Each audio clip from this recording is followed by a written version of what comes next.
नमस्कार, मैं हूं आरजू अंसारी और आप देख रहे हैं राष्ट्रीय जगत विजन न्यूज। छत्तीसगढ़ में नक्सल विरोधी अभियान के तहत सुरक्षा बलों को लगातार बड़ी सफलताएं मिल रही हैं। इसी क्रम में सुकमा जिले के कोंटा क्षेत्र अंतर्गत किस्टाराम के जंगलों में डीआरजी जवानों और नक्सलियों के बीच मुठभेड़ हुई, जिसमें 12 नक्सली मारे गए। इस मुठभेड़ में कोंटा एरिया कमेटी के सचिव वेट्टी मुका उर्फ मंगडू के ढेर होने की भी पुष्टि हुई है। पूरे ऑपरेशन की मॉनिटरिंग पुलिस अधीक्षक किरण चौहान द्वारा की जा रही है। जानकारी के अनुसार किस्टाराम क्षेत्र में नक्सलियों की मौजूदगी की सूचना पर डीआरजी की टीम सर्च ऑपरेशन पर निकली थी। इसी दौरान जंगल में नक्सलियों के साथ मुठभेड़ हो गई। जवानों ने मुठभेड़ स्थल से AK-47 और इंसास राइफल समेत अन्य हथियार और गोला बारूद भी बरामद किया है। क्षेत्र में रुक रुक कर फायरिंग जारी है और अतिरिक्त बल तैनात कर सर्च ऑपरेशन को और तेज कर दिया गया है।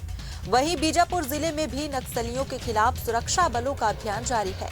दक्षिण बीजापुर क्षेत्र में सशस्त्र नक्सलियों की मौजूदगी की सूचना के आधार पर डीआरजी की टीम अभियान पर निकली थी।